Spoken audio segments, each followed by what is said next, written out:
ایک قطرہ جو آنکھ سے نظر بھی نہیں آ رہا تھا، جو اب تک ماں کے جسم میں تیر رہا تھا، اب اس نے فیصلہ کیا ہے کہ اس کو اب تیرنا نہیں ہے بلکہ اس کو اب چپکنا ہے۔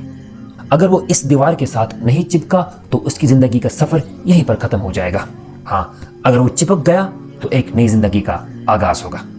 اللہ تعالیٰ نے 1400 سال پہلے اس ایک لمحے کو، اس ایک مرحلے کو بس ایک لفظ میں بیان کر دیا، یعنی علق۔ خلق الانسان من علق، ہم نے انسان کو ایک جمے ہوئے لوتھڑے سے پیدا کیا۔ سبحان اللہ۔ اور یہیں پر اسی مرحلے پر دنیا کا سب سے بڑا ایمبریولوجسٹ حیران رہ گیا۔ میں بات کر رہا ہوں پروفیسر کیتھ ایل مورے کی۔ یہ کون تھے؟ یہ کینیڈا کی یونیورسٹی آف ٹورانٹو میں اناٹمی ڈپارٹمنٹ کے ہیڈ تھے۔ ان کی کتاب دا ڈیولپنگ ہیومن دنیا کی 8 لینگویجوں میں پڑھائی جاتی ہے۔ حیرت کی بات یہ ہے کہ میڈیکل سائنس کے لوگ اس کتاب کو بائبل مانتے ہیں۔ جب ان کو سعودی عرب کی ایک کانفرنس ہال میں قرآن پاک کی یہ آیت یعنی خلق الانسان من علق سنائی گئی تو انہوں نے خود مائکروسکوپ سے ڈے 23 کا ایمبریو دیکھا۔ تو انہوں نے کیا دیکھا؟ ایمبریو اس سٹیج میں بالکل لیچ جیسا ہوتا ہے۔ صرف لیچ جیسا ہی نہیں ہوتا ہے بلکہ کام بھی لیچ جیسا ہی کرتا ہے۔ لیچ کا کام کیا ہوتا ہے؟ بس خون چوسنا۔ اسی طرح اس ایمبریو کا بھی کام ہوتا ہے ماں کے خون سے غذا حاصل کرنا۔ تو اب ایک اور سوال ہمارے ذہن میں آ جاتا ہے، آخر یہ الگ سٹیج سٹارٹ کب ہوتی ہے؟ فرٹیلائزیشن کے بعد وہ قطرہ 4 دن تک سفر کرتا ہے اور ڈے 6 پر ماں کی یوٹرس میں جا کر چپک جاتا ہے۔ اس پورے پروسیس کو ہم نے امپلانٹیشن کا نام دیا تھا۔ امپلانٹیشن کے بعد تقریباً 8 یا 9 دن کے بعد الگ سٹیج کا آغاز ہوتا ہے اور اس سٹیج کا جو اینڈ ہے تقریباً ڈے 24 پہ کمپلیٹ ہو جاتا ہے۔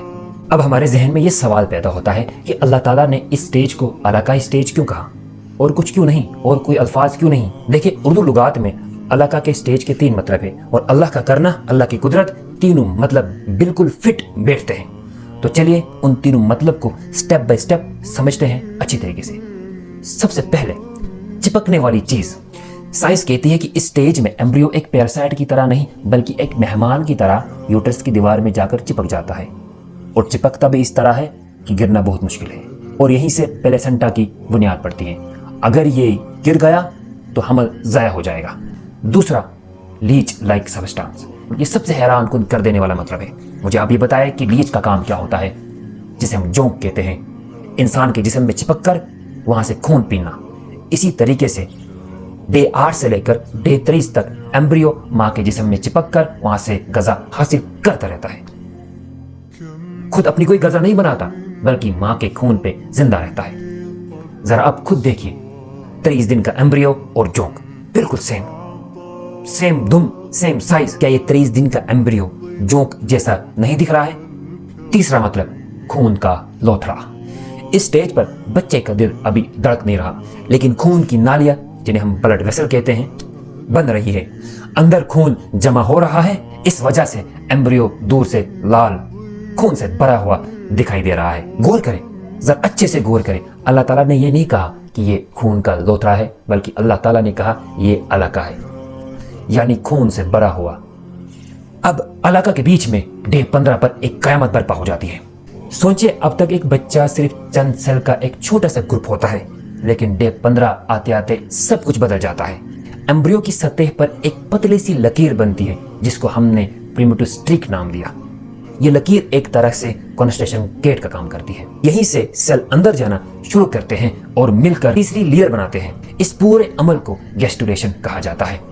اگر پریمیٹو سٹریک نہ بنے تو انسانی جسم کبھی بھی اچھی طریقے سے نہیں بن سکتا۔ اب اسی دوران ایمبریو 3 لیئرز میں ڈیوائیڈ ہوتا ہے جسے ہم ایکٹوڈرم، میزوڈرم اور اینڈوڈرم کہتے ہیں۔ اس سے برین، سپائنل کارڈ، کھال اور بال بنتے ہیں۔ اس سے دل، ہڈیاں، مسلز اور خون بنتا ہے۔ اس سے جگر، پھیپھڑا وغیرہ بنتے ہیں۔ مطلب ایک ہی دن میں پورے جسم کا نقشہ یعنی بلو پرنٹ تیار ہو جاتا ہے۔ اللہ اکبر، اللہ اکبر۔ ابھی پروسیس آگے چلتا ہے، آہستہ آہستہ باقی چیزیں بھی ڈیولپ ہوتی ہے اور ڈے 23 آتے آتے الگ اپنی آخری حد تک پہنچ جاتا ہے۔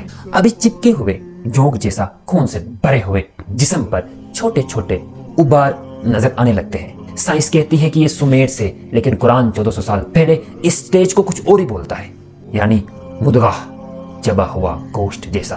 یہ سومیٹس کیا ہے اور مدغہ کیسے بنتا ہے، اس کے لیے آپ کو انتظار کرنا ہوگا پارٹ 3 کے لیے. تب تک کے لیے سبسکرائب.